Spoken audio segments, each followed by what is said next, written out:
menginginkan agar dia dikubur dengan marmer yang berasal dari tanah leluhurnya Liguria di Italia, dan kemudian dimakamkan di bawah seperti makam biasa saja, dan dia tidak mau banyak dekorasi yang terlalu banyak, dan dia mau memperlihatkan kesederhanaan itu juga sampai di kuburnya. Dia sudah memikirkan itu, dan dari informasi yang saya dapatkan juga bahwa memang sudah diurus. Ada yang membiayai, orang tidak kita kenal, membiayai untuk pengurusan pembuatan kuburnya beliau. Dan peti jenazahnya juga yang tadi kita lihat itu peti jenazah dari kayu ya, sesuai yang ia inginkan juga. Peti dari jenazah dari kayu hanya biasanya 3 lapis. Ya, tapi sekarang ini hanya biasa 1 lapis saja, dilapisi dengan seng itu, dan ini juga memperlihatkan betapa dia sangat mencintai kesederhanaan. Dan itu yang diaminkan oleh semua umat Katolik seluruh dunia. Terlihat kita juga mundur lagi ke September 2024 ketika ke Indonesia. Betul. Membuka kacanya ketika di mobil, kemudian ya Smiling Pope bukan hanya julukan, tapi kita semua bisa merasakan itu. Dan perdamaian juga bisa kita rasakan seiring dengan arti keberanian dari seorang Paus Fransiskus ya. Betul sekali. Dan di Indonesia tentunya masyarakat Indonesia punya kesan yang sampai sekarang masih berbekas dan dihidupi, dirasakan saya rasa, atas kehangatan yang kita terima dari seorang Paus yang kepala negara, tetapi juga dia mengatakan bahwa Paus yang wafat itu adalah murid Tuhan, bukan pemimpin negara. Oleh karena itu juga itu disampaikan dalam bentuk kesederhananya. Di Indonesia sangat beruntung beliau bisa datang, merupakan momen yang sangat bersejarah sekali. Itu nilai yang tetap hidup. Dan nanti Mas Elliot kita akan lihat lagi, kita pantau lagi seperti apa iring-iringan menuju pemakaman Paus Fransiskus. Tetap bersama kami di Breaking News Kompas TV.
Artinya per hari ini juga sudah dimulai dengan masa berkabung ya?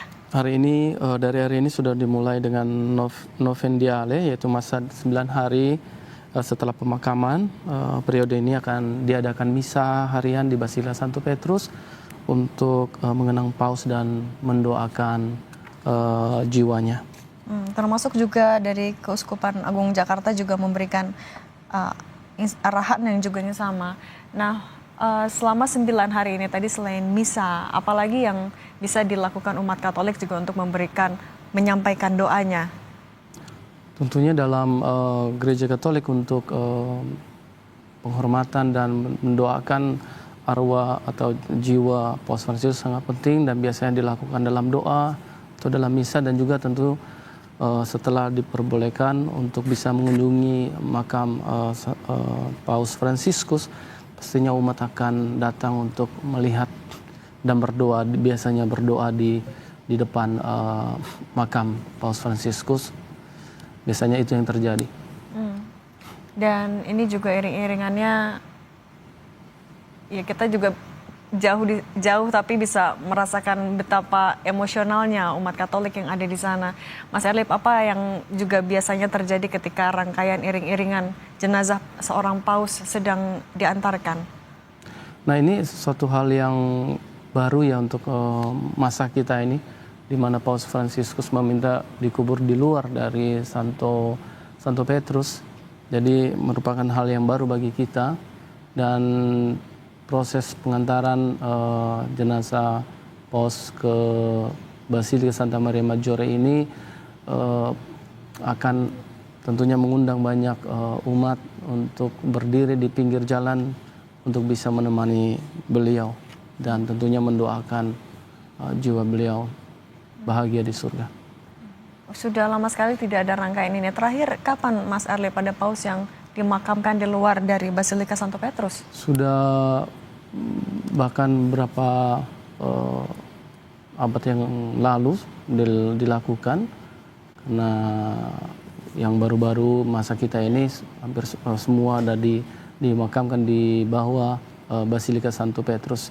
Jadi bagi kita ini sangat baru sekali karena sudah lama sekali tak ada paus yang dimakamkan di luar dari Santo Petrus. Dan tentunya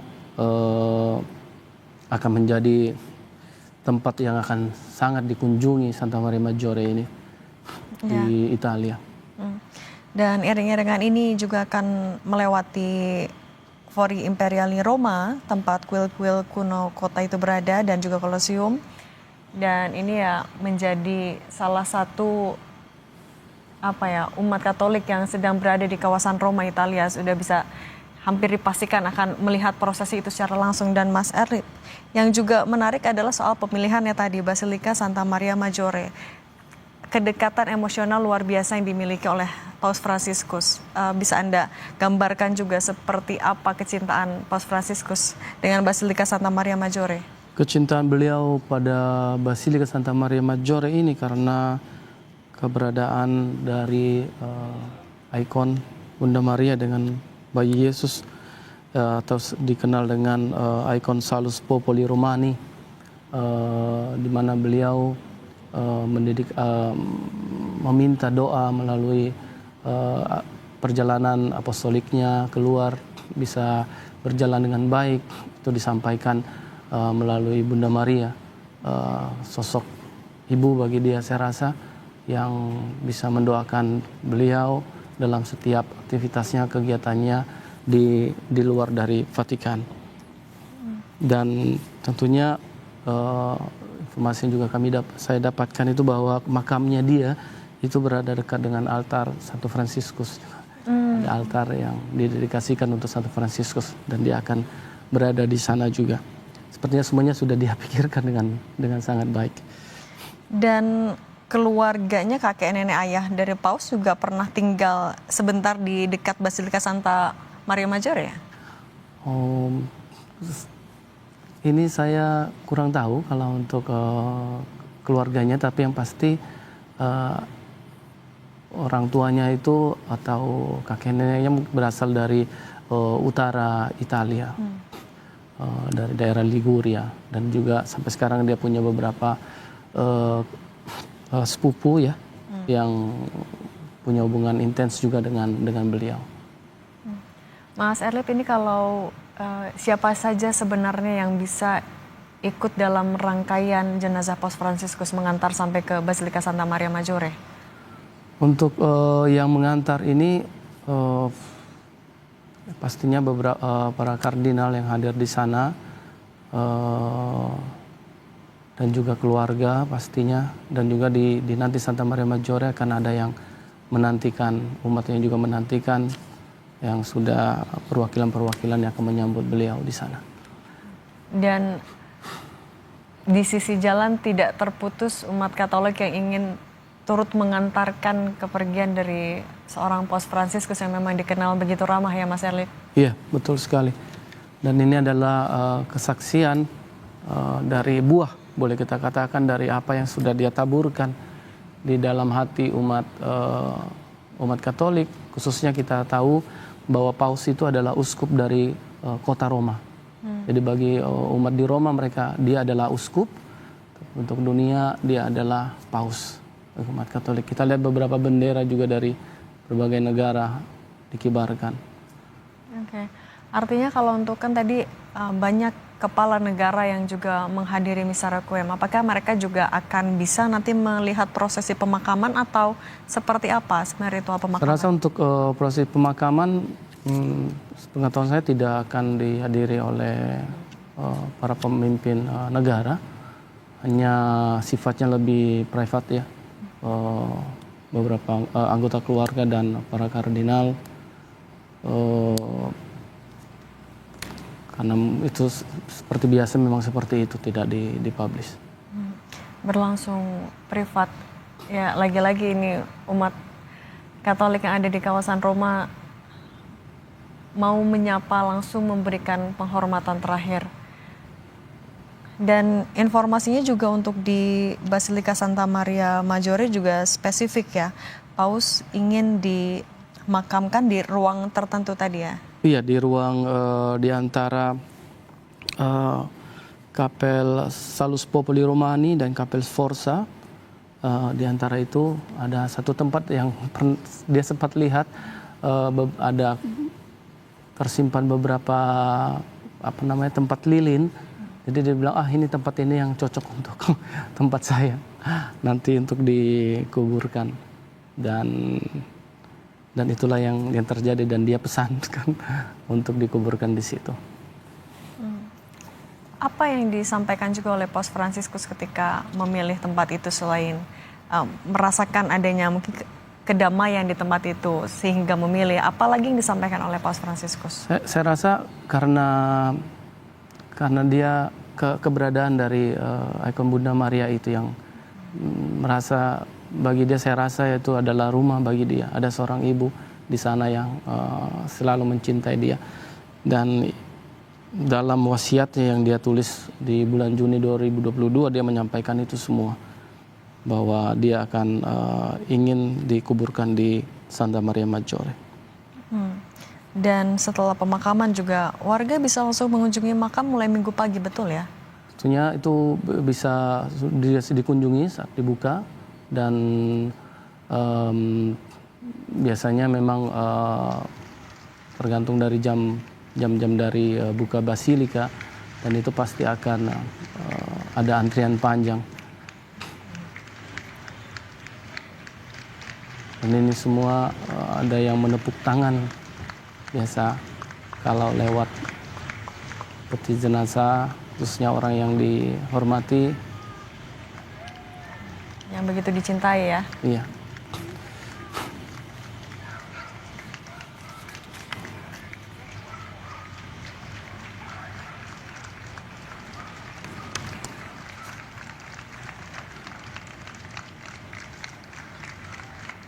Saya rasa sebagian dari umat yang ada di jalan ini yang tidak bisa masuk ke wilayah Santo Petrus untuk upacara pemakaman.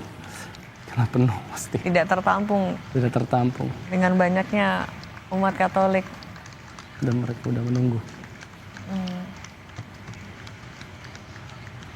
Ini sudah setengah perjalanan atau masih jauh kalau kita lihat dari rutenya, Mas Erlip? Ini saya kurang tahu posisinya sudah di mana.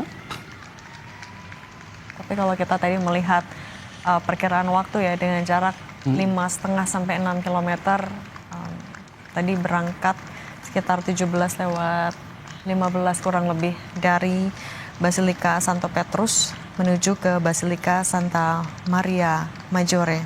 Ya.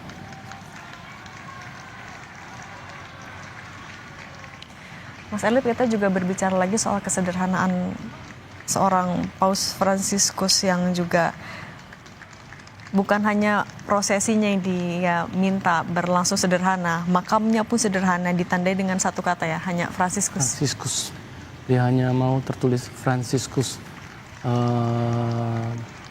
Sangat sederhana. Dan mungkin bila orang yang belum mengenal sosok beliau, kita lewat di sana, dia pasti tidak akan berhenti. Karena tidak megah.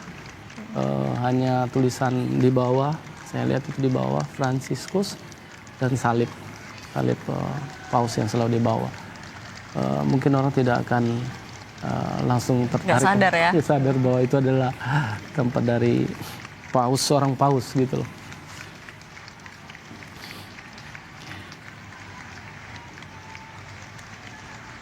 Dan seorang paus yang memilih nama Fransiskus ini juga baru ya, Mas Erlip? Ya, karena seperti kita bisa lihat, dia hanya menamakan Fransiskus. Biasanya kalau sudah pernah ada yang mengambil nama tersebut, dia akan melanjutkan yang kedua, ketiga, dan seterusnya. Karena berhubung dia memang yang pertama, maka akan tertulis Fransiskus saja. Biasanya paus-paus yang memilih nama itu menginginkan untuk bisa ada kedekatan spiritual mungkin dengan paus yang sebelumnya yang memiliki nama tersebut. Biasanya seperti itu.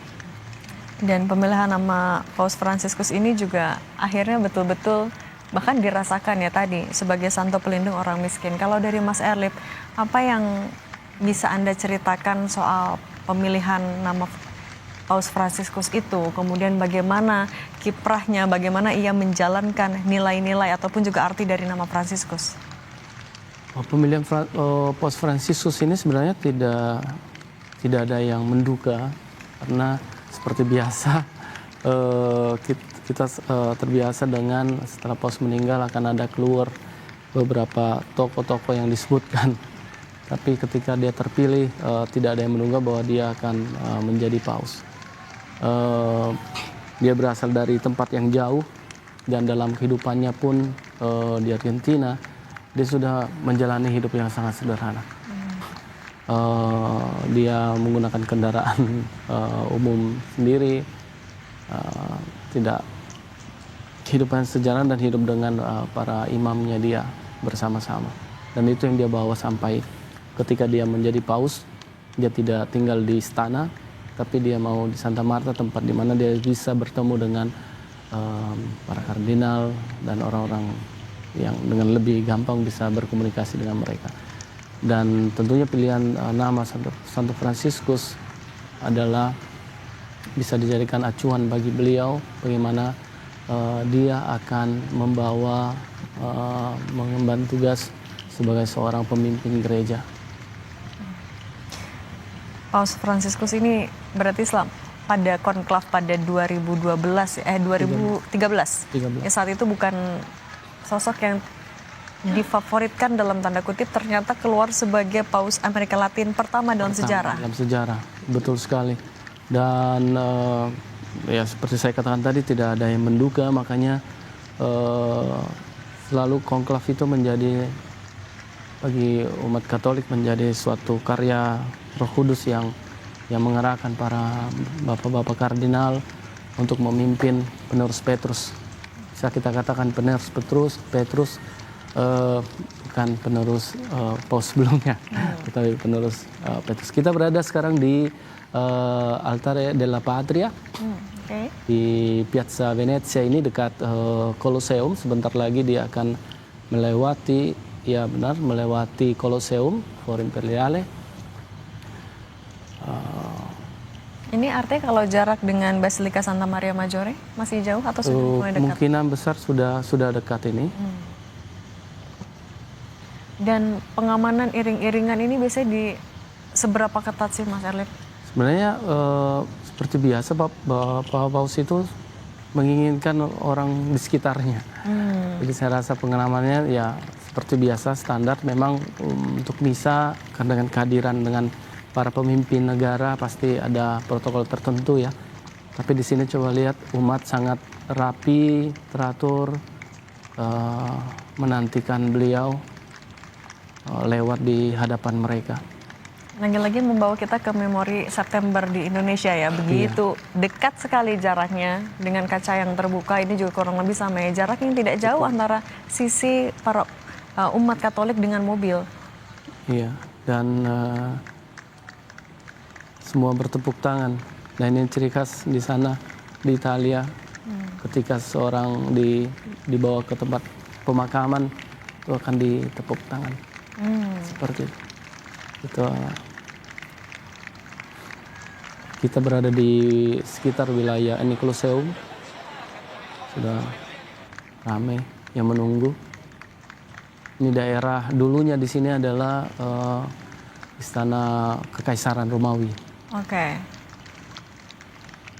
Oke, ini sudah sampai di Colosseum ini. Iya, tiba di Colosseum. Ini masuk menjadi rute ya menuju Basilika Santa Maria Maggiore. Dan tadi perkiraannya artinya sudah dekat ya? Sudah dekat, seharusnya sudah dekat. Kita tidak tahu apakah nanti akan ada langsung proses pemakamannya langsung. Tapi yang pasti tadi sudah banyak juga umat yang menunggu menyambut ya Mas di Sudah ada Basilika. di Basilika sudah ada banyak umat yang menantikan beliau. Artinya prosesinya juga Mas Erlip ketika tiba, apalagi rangkaiannya sebenarnya? Nah, seperti saya katakan tadi bahwa ini adalah sesuatu yang baru ya bagi kita. Jadi sebelum-sebelumnya kita tidak pernah melihatnya. Saya rasa akan ada doa, biasanya akan ada doa sebelum petinya masuk dalam kuburan. Basilika Santa Maria Maggiore ini memang menjadi tempat yang selalu disinggahi oleh Paus Fransiskus sebelum dan setelah melakukan perjalanan dinas. Ia akan berdoa di sana, dan berdoa ini memang menjadi salah satu pernyataan pertama ketika Paus Fransiskus juga tepat menjadi paus. Betul ya, minta sekali. doa. Beliau sebelum memberkati umat, pada saat setelah diumumkan, dia meminta umat untuk berdoa bersama-sama untuk dia. Ini memperlihatkan bagaimana seorang pemimpin itu adalah juga orang biasa yang butuh doa dari orang-orang di sekitarnya. Dan ini juga adalah bentuk juga kerendahan hati beliau. Dan setelah berdoa bersama, baru beliau memberkati umat yang hadir pada saat itu. Ini kolosium ya. Iya. Dan iringan tepuk tangan dari umat juga tidak berhenti ya tadi sepanjang jalan. Kayak tadi kalau kata Mas Erlip, ini bentuk penghormatan, memperlihatkan bahwa yang sedang iring-iringannya adalah sosok yang memang dicintai dan juga begitu dihormati di sana. Betul sekali. Paus adalah pastor dan pelayan umat, bukan orang penting dan berkuasa. Ini juga yang menjadi alasan Paus Fransiskus ya memilih kesederhanaan. Kesederhanaan ini tetap hidup dalam prosesi pemakaman ya. Iya, betul sekali, karena memang dalam Injil dikatakan bahwa bila kamu ingin menjadi yang pertama, hendaklah kamu melayani. Dan inilah yang dijalankan oleh Paus, melayani umatnya, dan sekarang dia boleh kita katakan yang pertama di hati kita saat ini. Keramahan, kehangatan yang ditabur ya selama hidup seorang Paus Fransiskus inilah yang akhirnya dituai, terlihat sekali, terasa bahkan sampai ke sini betapa luar biasanya cinta dari umat Katolik di Roma ya, saat ini sedang berada di Roma. Betul sekali. Dan ini tidak akan terputus sampai kita sampai di Basilika Santa Maria Maggiore. Dan sepertinya mobilnya ini ada juga mobil yang di Asia, waktu dia datang ke Asia. Mirip. Tadi juga sempat disinggung ya soal 47 perjalanan apostolik dari seorang Paus Fransiskus, dan yang salah satu yang paling diingat adalah yang ke Irak. Itu kan lagi-lagi menunjukkan keberanian dari seorang Paus Fransiskus ya. Keberanian beliau tidak takut, karena dia tahu bahwa di tempat yang akan dia kunjungi itu ada yang membutuhkan kehadiran dia. Sebenarnya tidak hanya di Irak, tetapi juga di Afrika Tengah. Ketika beliau datang ke sana, dia bahkan mengunjungi tempat yang seharusnya tidak dia kunjungi karena di informasinya bahwa itu sangat berbahaya, tetapi dia ingin ke sana. Ini juga memperlihatkan bagaimana dia mengatakan, ketika saya melihat orang sebagai sesuatu yang membahayakan, musuh, maka tidak akan terjalin yang nama persaudaraan itu. Tidak akan bisa dimulai ketika kita mulai memikirkan, berpikir seperti itu. Nah, inilah yang dia pegang selalu, bahwa memang ketika saya bersahabat, ketika saya mengenal orang, nah itu akan menjadi bagi saya berikan jaminan bahwa akan ada kehidupan yang lebih baik. Dan poin ini juga yang menjadi lagi-lagi salah satu pernyataan terakhirnya ketika melakukan pemberkatan Paskah ya. Ya. Sebelum meninggal ia juga lagi-lagi menekankan soal perdamaian, mengedepankan dialog, dan ini memang yang semasa hidupnya selalu ditekankan ya Mas Erlip. Selalu dia tekankan, dan bahkan seperti kata Mbak tadi, di pesan Paskahnya itu dia malah membuat daftar, boleh kita katakan, dari negara-negara yang sedang berperang. Dan saya rasa itu adalah kesedihan beliau yang belum terwujudkan untuk perdamaian di dunia ini, dan beliau menitipkan kepada kita untuk tetap menyuarakan perdamaian itu. Oke, dan ini juga masih dalam rangkaian kita akan saksikan bersama-sama.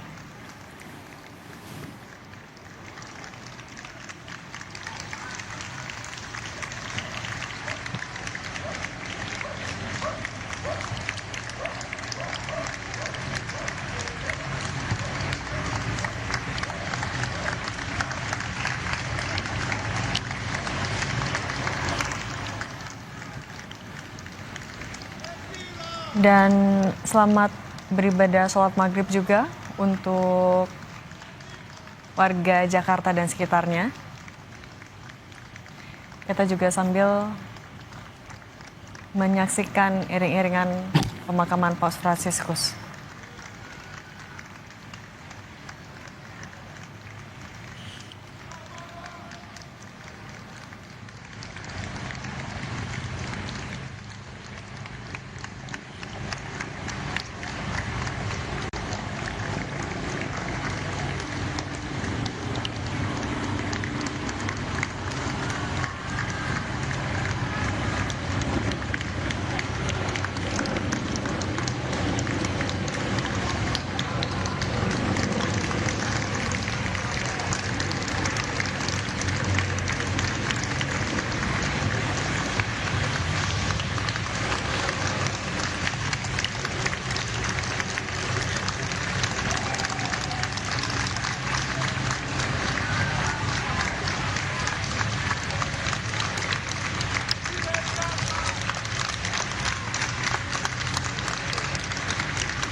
Ini jenazah Paus Fransiskus akhirnya tiba di Basilika Santa Maria Maggiore ya Mas Erlip ya? Betul sekali, sudah tiba di sana dan sudah dinantikan oleh umat dan perwakilan, dan nanti akan segera dikuburkan, tetapi secara tertutup, yang dipimpin nanti oleh Kardinal Farel. Dan seperti sudah kita sampaikan tadi itu, ada beberapa sahabat dari Paus Fransiskus yang menantikan beliau di sana. Dan setelah nanti penguburan, berarti hari Minggu, informasi yang dapat hari Minggu sudah boleh dikunjungi. Sudah mulai bisa dikunjungi. Mas Erlip, ini memang pemakaman akan dilakukan secara tertutup. Tapi siapa saja selain dari keluarga, kerabat terdekat, siapa saja yang juga akan bisa mengikuti langsung prosesi pemakaman di dalam Basilika Santa?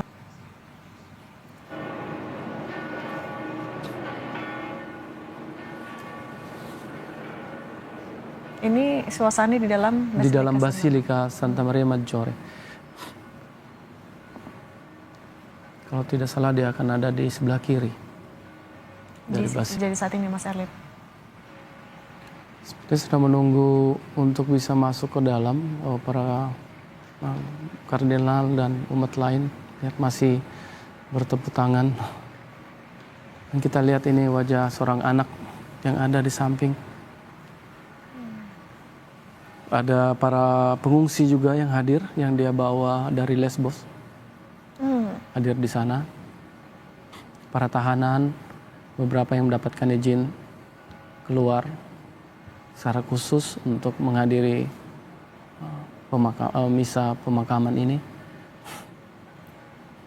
Dan ya tadi tahanan yang sudah diberikan izin khusus, memang ini adalah orang-orang yang kerap memang biasa ada di pemakaman seorang paus, atau ini khusus sekali Paus Franciscus? Tidak, ini yang pertama kali terjadi. Saya lihat di mana memang dipersiapkan mereka untuk menyambut, karena mereka adalah seperti saya katakan tadi adalah sahabat dari beliau. Oke.